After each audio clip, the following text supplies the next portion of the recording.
Halo semuanya, kali ini kita akan membahas mengenai kode etik profesi kepolisian negara Republik Indonesia yang diatur dalam Peraturan Kepala Kepolisian Negara Republik Indonesia nomor 14 tahun 2011.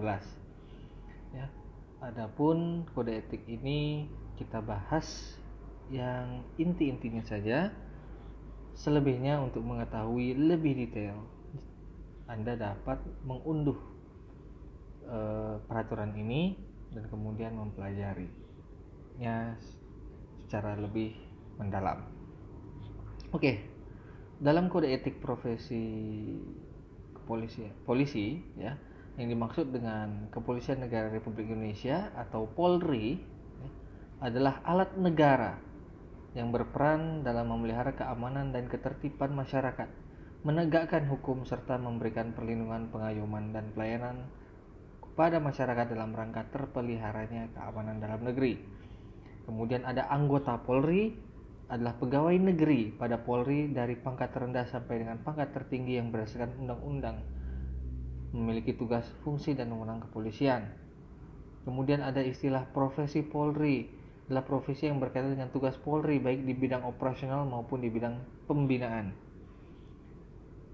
Setelah itu ada etika profesi Polri, ya, merupakan kristalisasi dari nilai-nilai Tribrata dan Catur Prasetya yang dilandasi dan dijiwai oleh Pancasila serta mencerminkan jati diri setiap anggota Polri dalam wujud komitmen moral yang meliputi etika kenegaraan, kelembagaan, kemasyarakatan dan kepribadian.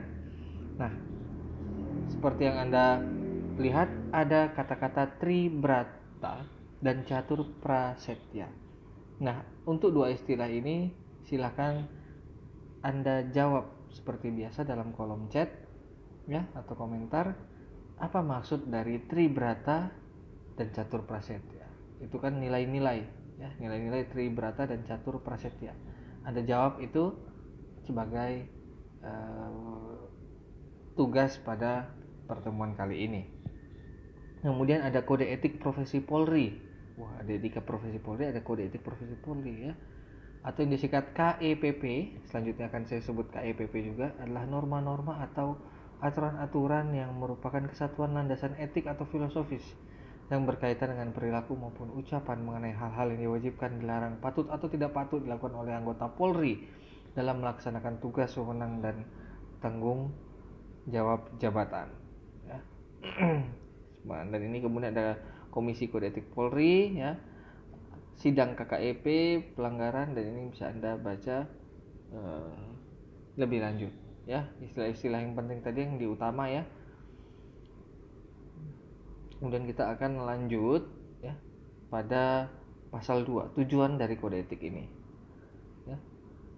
Yang pertama, menerapkan nilai-nilai Tribrata dan Catur Prasetya. Ini tadi yang saya minta ya untuk Anda jelaskan lebih lanjut. Kemudian memantapkan profesionalisme, integritas dan akuntabilitas anggota Polri, menyamakan pola pikir, sikap dan tindak anggota Polri merupakan standar profesi Polri. Kemudian memuliakan profesi Polri itu sendiri ya. Perlu Anda ketahui mengapa kode etik kepolisian ini sangat penting dan sangat penting pula penegakannya.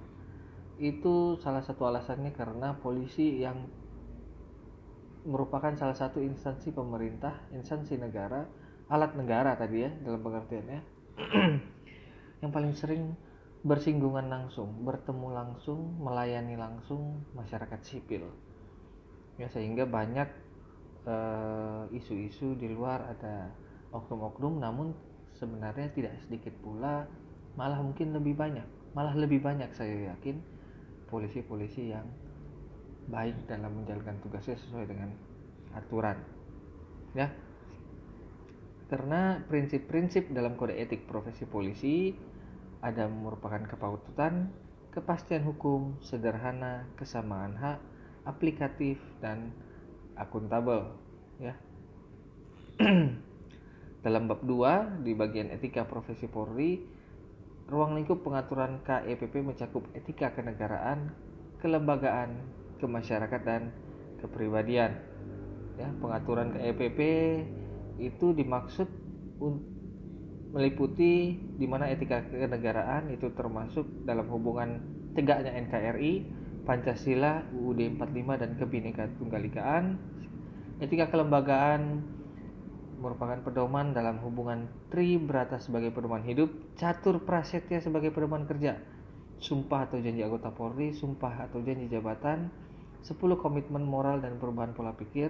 Kemudian ada etika kemasyarakatan, pemeliharaan keamanan dan ketertiban masyarakat, penegakan hukum, pelindung, pengayom dan pelayan masyarakat, dan kearifan lokal antara lain gotong royong, kesetiakawanan dan toleransi, serta mencakup sampai ke etika kepribadian. Memuat pedoman berperilaku anggota Polri dalam hubungan kehidupan beragama, kepatuhan dan ketaatan terhadap hukum, sopan santun dalam kehidupan berkeluarga, bermasyarakat, berbangsa dan bernegara. Sangat detail ya, pengaturan mengenai kode etiknya. Nah, dalam hal etika kenegaraan di sini dijelaskan ya. Ini tadi sama setia kepada NKRI, menjaga keamanan dalam negeri, menjaga terpeliharanya keutuhan NKRI, persatuan dan kesatuan bangsa, mengutamakan kepentingan bangsa daripada kepentingan sendiri ya atau golongannya, memelihara dan menjaga kehormatan bendera negara Sang Merah Putih, membangun kerjasama dengan pejabat penyelenggara negara lainnya, dan bersikap netral dalam kehidupan berpolitik, gitu ya. Nah, di sini saya ada pertanyaan lanjutan untuk Anda yang nomor 2 ya. Anggota Polri ya, itu kan dilarang untuk ikut mencoblos dalam pemilihan umum, baik itu presiden, gubernur maupun yang untuk legislatif DPR RI, DPRD provinsi. Nah, bagaimana dengan pasangan hidup anggota Polri tersebut? Apakah dia pun harus bersikap netral atau mengikuti pasangan hidupnya ya, yang merupakan anggota Polri? Ini pertanyaan nomor 2 ya. Kemudian di etika kelembagaan ya, tentu saja anggota Polri itu wajib untuk setia kepada institusinya, kemudian menjaga dan meningkatkan citra institusinya, kehormatannya, menjalankan tugas secara profesional, proporsional, bahkan prosedural juga, menjalankan perintah dinas untuk mengikuti pendidikan atau ada pelatihan ya, menjalankan perintah dinas untuk melaksanakan mutasi dalam rangka pembinaan personil, mematuhi hierarki dalam pelaksanaan tugas, menyelesaikan tugas dengan penuh rasa tanggung jawab, memegang teguh rahasia ya, kemudian menampilkan sikap kepemimpinan, melaksanakan perintah kedinasan dalam rangka penegakan disiplin dan KEPP, melaksanakan perintah kedinasan yang berkaitan dengan pengawasan internal, menghargai perbedaan pendapat dengan cara yang sopan, mematuhi dan menaati hasil keputusan yang telah disepakati dalam rapat, mengutamakan kesetaraan dan keadilan gender dalam melaksanakan tugas, mendahulukan pengajuan laporan keberatan atau komplain kepada Ankum atau atasan Ankum berkenaan dengan keputusan yang dinilai bertentangan dengan ketentuan per-UUan sebelum mengajukan ke PT UN ya. Jadi ini merupakan bagian dari etika kelembagaan ya. Dimana di sini juga diatur lebih lanjut nih, kalau seandainya anggota Polri itu merupakan atasan, dia wajib menunjukkan kepemimpinan yang melayani ya, menindaklanjuti menyelesaikan hambatan tugas yang dilaporkan oleh bawahan, nggak boleh main lempar aja terus biarkan bawahannya berjuang sendiri, segera menyelesaikan dugaan pelanggaran yang dilakukan oleh bawahan. Nah, jika dia posisinya di bawah, maka dia harus melapor atasan apabila ada hambatan, melaksanakan perintah atasan terkait dengan pelaksanaan tugas, menolak perintah atasan yang bertentangan dengan norma hukum, agama, dan kesusilaan, dapat ya, bawahan itu menolak ya. Kemudian melaporkan kepada atasan pemberi perintah atas penolakan perintah yang dilakukannya untuk mendapatkan perlindungan hukum dari atasan pemberi perintah ya. Dan sesama anggota Polri wajib menghormati, menghargai, bekerja sama, melaporkan setiap pelanggaran KEPP, menunjukkan rasa setia kawan, saling melindungi ya. Setiap anggota Polri itu wajib mendahulukan tugas ya, peran dan wewenang dan tanggung jawab ya.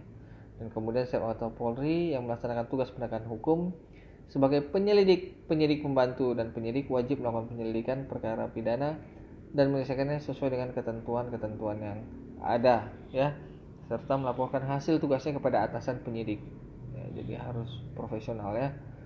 Kemudian dalam hal etika kemasyarakatan, anggota Polri tersebut wajib menghormati dan harkat dan martabat manusia, menjunjung tinggi prinsip kesetaraan, ya, tidak ada rasa saya anggota Polri nih, saya bisa berbuat apa saja, itu tidak boleh ya. Menyalahkan menggunakan wewenang gitu ya, memberikan pelayanan kepada masyarakat dengan cepat dan tepat, lalu melakukan tindakan pertama kepolisian sebagaimana yang diwajibkan dalam tugas kepolisian, memberikan pelayanan informasi publik kepada masyarakat, menjunjung tinggi kejujuran, kebenaran, keadilan, dan menjaga kehormatan dalam berhubungan dengan masyarakat.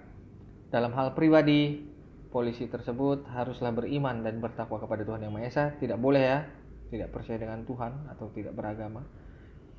Bersikap jujur, terpercaya, tanggung jawab, ya, menaati norma kesusilaan, agama, kearifan lokal dan norma hukum, menjaga dan memelihara kehidupan berkeluarga, bermasyarakat, berbangsa secara santun, melaksanakan tugas kenegaraan, kelembagaan, dan kemasyarakatan dengan niat yang tulus, ikhlas, dan benar.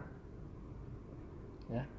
Kemudian ini ada mengenai larangannya ya, tentu saja larangan ini keterbalikan dari kewajiban tadi ya. Contohnya yang terlibat dalam gerakan-gerakan untuk mengganti UUD 45 atau Pancasila ya, atau menentang pemerintahan yang sah, menjadi pengurus partai politik atau anggota ya, mencoblos saat pemilu, melibatkan diri mencalonkan sebagai legislatif, itu tidak boleh ya. Lantas saat kemarin itu di Batam ya, ada pemilihan wali kota, kita melihat ada beberapa poster anggota Polri, walaupun tidak ada tulisan di poster tersebut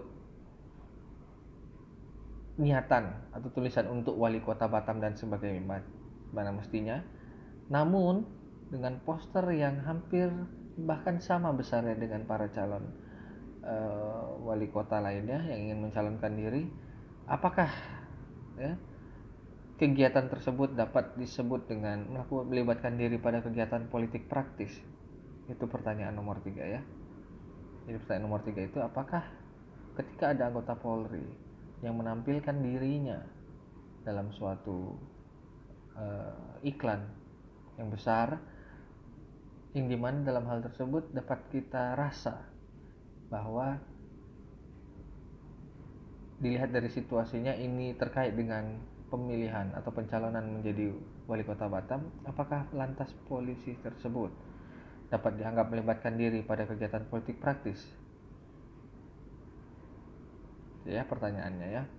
Kemudian etika kelembagaan, setiap anggota Polri dilarang melakukan atau menyuruh melakukan korupsi, kolusi, nepotisme, gratifikasi, mengambil keputusan yang bertentangan dengan ketentuan perUU-an, ya, menyebarkan informasi Polri, kemudian mohon maaf nih,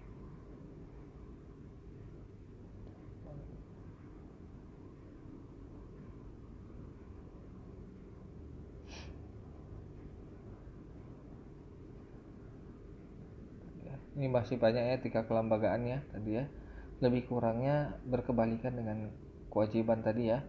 Sama anggota Polri dilarang menghina ya, dilarang menentang atasan, atau atasan tidak boleh memberikan perintah yang bertentangan dengan norma hukum yang ada dan sebagainya ya. Di pasal 14 ini yang paling termasuk penting juga ya, karena kita ketika belajar hukum acara pidana, maka kita akan banyak membahas mengenai penyelidikan dan penyidikan, di mana dilakukan oleh penyelidik dan penyidik. Nah, para penyelidik dan penyidik itu dilarang menurut kode etik itu untuk mengabaikan kepentingan terlapor atau pihak lain terkait perkara yang bertentangan dalam ketentuan perUU-an, menempatkan tersangka di tempat bukan rutan, dan tidak memberikan pengetahuan kepada keluarga atau kuasa hukum, merekayasa dan memanipulasi perkara yang menjadi tanggung jawabnya, merekayasa isi keterangan dalam BAP, melakukan pemeriksaan terhadap seseorang dengan cara memaksa untuk mendapat pengakuan, melakukan penyidikan yang bertentangan dengan ketentuan peraturan perundang-undangan, menghambat kepentingan pelapor atau terlapor, merekayasa status barang bukti, menghambat, menunda-nunda waktu penyerahan barang bukti yang disita, melakukan penghentian atau membuka kembali penyidikan tindak pidana dengan tidak sesuai ketentuan, melakukan hubungan atau pertemuan secara langsung atau tidak langsung di luar kepentingan dinas, melakukan pemeriksaan di luar kantor penyidik kecuali ditentukan lain, menangani perkara yang berpotensi menimbulkan konflik kepentingan. Ya, banyak sekali ya ini larangannya ya untuk para penyidik dan penyelidik ya dalam memeriksa suatu perkara pidana.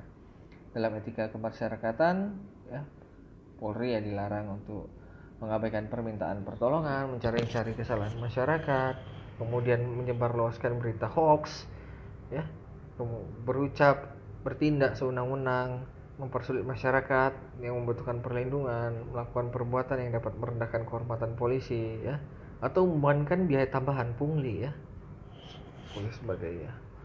Dalam hal etika kepribadian, setiap anggota Polri itu dilarang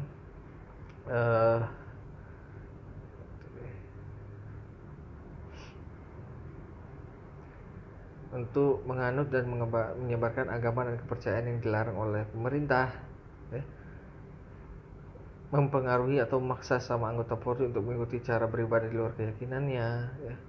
Menampilkan sikap dan perilaku menghujat serta menista kesatuan, menjadi pengurus atau anggota lembaga LSM ya, dan organisasi kemasyarakatan tanpa persetujuan dari pimpinan Polri ya. Ini yang poin-poin penting ya. Jadi nggak boleh tuh Polri, anggota Polri menjadi anggota LSM, itu tidak boleh ya, tidak boleh. Di sini ada merupakan penegakan ya, penegakan hukumnya bisa Anda baca sendiri. Di sini ada sidang, mengenai sidangnya untuk Anda pelajari ya. Itu saja, sekian mengenai kode etiknya, mengenai kode etik polisi. Untuk jika Anda pertanyaan bisa menghubungi saya melalui private message dari Microsoft Teams ya. Untuk pertanyaannya tadi silahkan dijawab di kolom komentar seperti biasa, disertakan juga dengan nama dan nomor mahasiswa Anda yang lengkap. Demikian untuk pertemuan kali ini, sampai jumpa di pertemuan berikutnya.